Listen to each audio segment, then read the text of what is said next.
Good morning. Welcome back to Devotion. Today's our last day in the book of Habakkuk, and I love where this book lands. So Habakkuk has just come out of this time of getting revelation from God, his complete perspective shifting, realizing that he was seeing things all wrong. He begins to worship. He begins to declare who God is. His heart is full. And in the midst of his declaration of all of the great feats in which God has done for Israel, all of the victories, all of the miracles, this is where he lands. And it makes me so happy because I feel the same way. That's why. Like, we're all human. No matter if you were Habakkuk, the prophet, hundreds of years before Jesus came, or you're you today in 2025. Like, we're all made of the same thing. We're all made of dust and grace. And here's his conclusion in verse 16 of chapter 3. I hear and my body trembles. My lips quiver at the sound. Rottenness enters my bones. My legs tremble beneath me.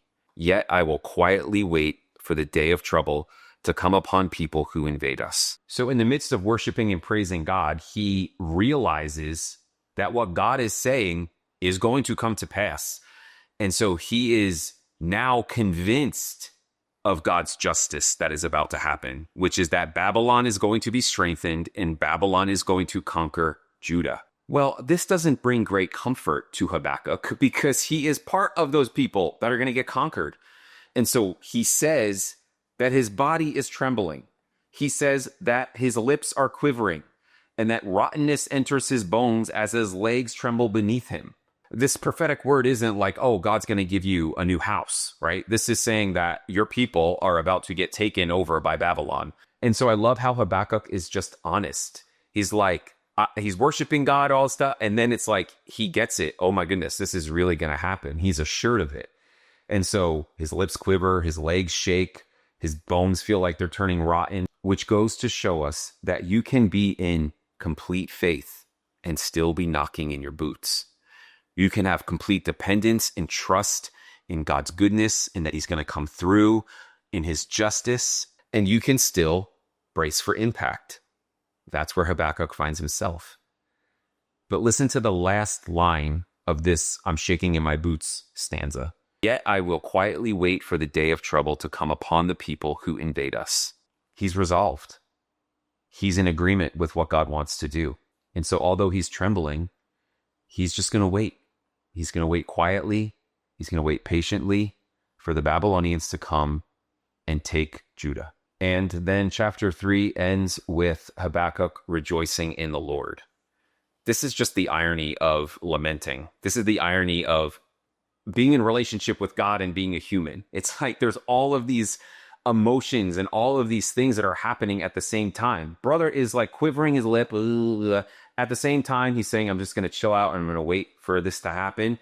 And then he goes into this rejoicing in God. And what he goes on to describe here is economic collapse. He's prophesying, he's saying, this is what is going to happen to Israel. This is going to be utter disaster. Though the fig tree shall not blossom, nor fruit be on the vines, the produce of the olive fail, and the field yield no food, the flock be cut off from the fold, and there be no herd in the stalls, yet I will rejoice in the Lord. I will take joy in the God of my salvation. God the Lord is my strength. He makes my feet like deer's. He makes me tread on my high places. Yet I will rejoice in the Lord. I will take joy in the God of my salvation. God the Lord is my strength. He makes my feet like deer's. He makes me tread on my high places. So what Habakkuk is saying here is that all of this destruction is going to take place. It's all going to happen all around me. Yet I will rejoice in God. I will take joy in the God of my salvation. Because a major shift has happened in Habakkuk through his lamenting, through his dialogue with God back and forth, then through his eyes being opened, him understanding what God is doing, him then worshiping, realizing that, oh crap, this means bad news for my people. I'm going to wait quietly. And then he goes on to say exactly what's going to happen. The olive isn't going to produce. There'll be no more cattle in the fields. Everything will be empty. Economic disaster. Yet I will rejoice in the Lord. I will take joy in the God of my salvation. Why is that?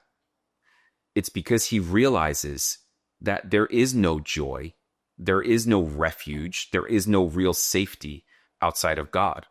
If he has God and all these other things go to destruction, he can be filled with joy, satisfaction, contentment, because God is his bread, God is his water, God is his sustenance.